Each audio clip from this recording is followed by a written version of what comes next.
আজি অসম প্ৰদেশ যুৱ কংগ্ৰেছৰ এই কাৰ্যসূচীত কলিয়াবৰ পশ্চিম কলিয়াবৰ ব্লক কংগ্ৰেছ মহিলা কংগ্ৰেছ আমি সকলোৱেই অংশগ্ৰহণ কৰিছোঁ।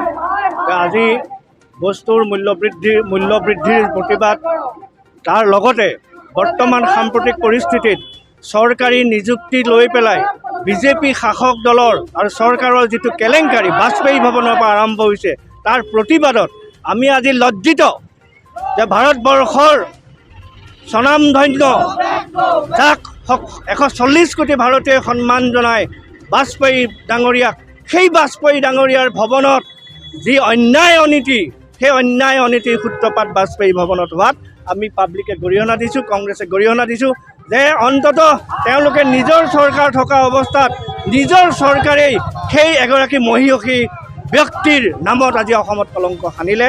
আমি অসমবাসী হিচাপে বাজপেয়ী ভৱনত এই যিটো হৈছে সেইটো তাৰ বাবে আমি লজ্জিত। আৰু এতিয়া আপোনালোকে চাওক, এইখন গণতান্ত্ৰিক চৰকাৰ নহয়, এখন চিণ্ডিকেট চৰকাৰ।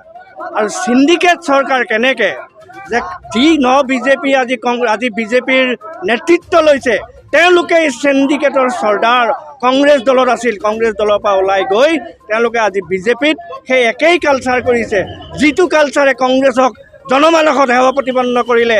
আজি সেই বিজেপিক, সেই হিমন্ত বিশ্ব শৰ্মাৰ দাদা ব্ৰিগেডেই আজি মাটিৰ লগত মিলাবলৈ নি আছে। আমি অতি প্ৰতিবাদ জনাইছোঁ, টোলগেট বন্ধ কৰক আৰু এই নিযুক্তি কেলেংকাৰী উচিত তদন্ত আমি কলিয়াবৰ যুৱ কংগ্ৰেছৰ লগত আজি একত্ৰিত হৈ আমি ইয়াৰ উচিত দাবী আমি জনাইছোঁ।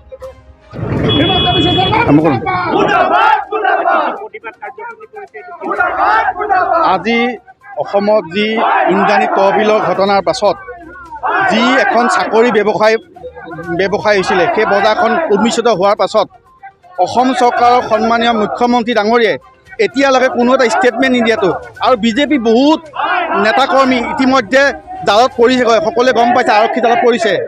সেই বস্তুবিলাকক আজিলৈকে হিমন্ত বিশ্ব শৰ্মাই এতিয়ালৈকে কোনো এটা ষ্টেটমেণ্ট এতিয়ালৈকে আমাৰ দিয়া দেখা হোৱা নাই। আজি অসম প্ৰদেশ যুৱ কংগ্ৰেছৰ নিৰ্দেশমৰ্মে কলিয়াবৰ যুৱ কংগ্ৰেছে এই টোলগেট, অত্যাধিক মূল্যবৃদ্ধি তথা চাকৰি যি বেহা, এই বেহাৰ বাবে অসমৰ মাননীয় মুখ্যমন্ত্ৰী ডাঙৰীয়া আমি পদত্যাগ দাবী কৰিছোঁ। আশা কৰোঁ হিমন্ত বিশ্ব শৰ্মাই অতি শীঘ্ৰে পদত্যাগ নকৰিলে আমি ইয়াতকৈ ডাঙৰ জংগী আন্দোলন কৰিবলৈ আমি বাধ্য হ'ম কলিয়াবৰ যুৱ কংগ্ৰেছে।